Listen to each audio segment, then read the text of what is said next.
I'm going to show you how to use the app called Sketchbook to color on the computer quickly.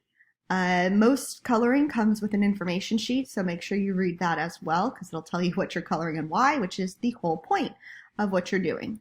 So you open the Sketchbook app, and I will give you a link for downloading that. I mean, you can just Google Sketchbook. And what you're going to do is go down here. This is kind of like your toolbar. I'm going to go Files, and I'm going to Open. I'm not going to save this. Yours will be blank, of course. And I'm going to find the plate or the TIFF or the JPEG that I want. So here it is. And then basically, here are my brush tools. And here are my color tools. Now, I've added some colors here. I actually have a colorblind or color impaired friendly palette that I added. You can add colors as well. There is another color option up here. So if you need or you want to use this kind of color option, you have all those kinds of colors to choose from. And almost everything I've told you what color to use. Okay, so make sure you pay attention. The basic thing here is that we're going to use, for anything that's going to be a pain to fill in with a paint bucket, we're going to use the spray brush. We may use the paintbrush a little bit, and then we're going to use, for the most part, the paint bucket, or the, what's it called? They call it the flood fill. So let's just start with the names here, because you always want to color the names, because then you're going to color the objects that match. So A here and A there, the same color. So this is going to be a pain to do all the letters, and some of them are open, so that means that if we paint bucket fill that, it's going to fill the whole background. So what I'm going to use is this airbrush. Okay, green algae, of course, needs to be green, so I have my airbrush here. And if you need to adjust anything, there's some little adjustments, so opacity, how see-through it is, the size of the airbrush, etc. And I'm, go back to airbrush. Just going to do that. So that's what my green algae color is going to be. I'll do my brown algae next. I just change color on my palette.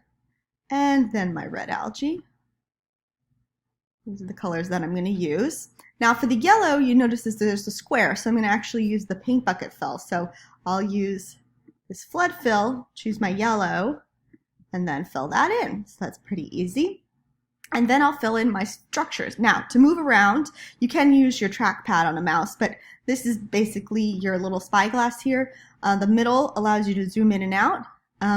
You don't need to rotate, but if you accidentally rotate it, what you've done is use this little rotate button.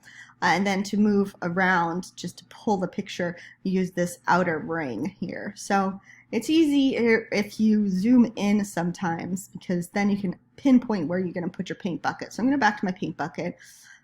I'm going to notice that A is green algae, and the whole point of this is to pay attention while you do this, not just do it blindly, or else you're not getting much out of it. So I'm going to go to my color, the same color for the green algae.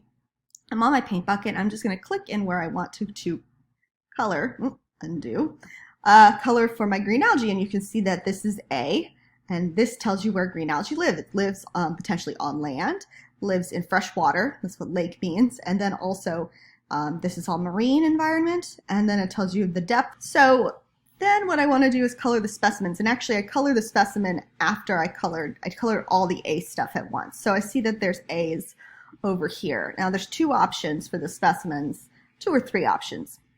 Okay, one is the paint bucket. So if it's easy enough to use the paint bucket, and I'm going to make sure I'm on my green, what you can do, and I like to zoom in quite a bit, is just click on here. Now you'll notice that there's some open areas. That's fine. It does not need to be perfect. We're just basically getting the idea that this is a species that is green algae. Spirogyra is the name. In fact, we could even highlight that if we wanted to, just for our own edification. Back to the paint bucket. Now, if I accidentally click on like the edge here, it's going to turn the lines, and sometimes, so this would turn the lines green. So you can just go undo for that. Okay, and so then that would be all colored. Now, another option, so this acetabularia. Okay, so this stuff here, these big parts, are easy enough to color.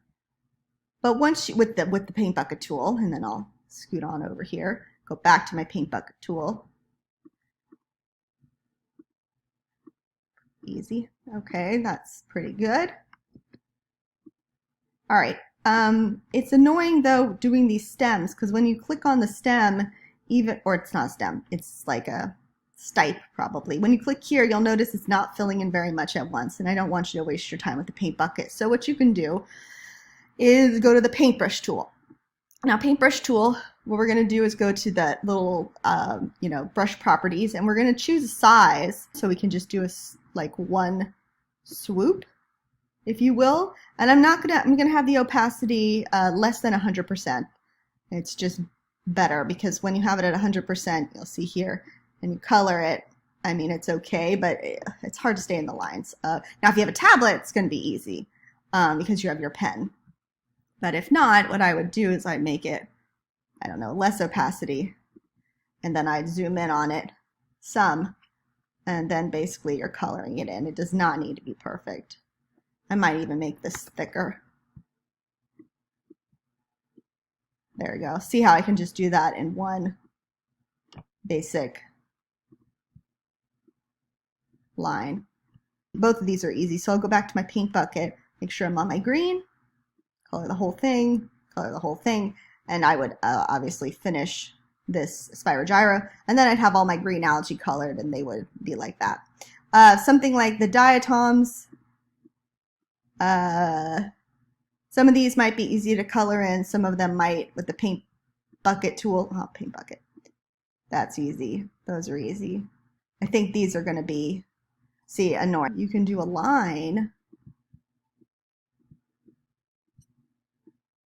That's even easier, actually. There you go, because they're straight lines. If you have another program that you'd like to use, feel free. But this is a pretty easy one. It's on Mac, it's on PC. I think it might even be on mobile. And you can test that out as well. It's called Sketchbook.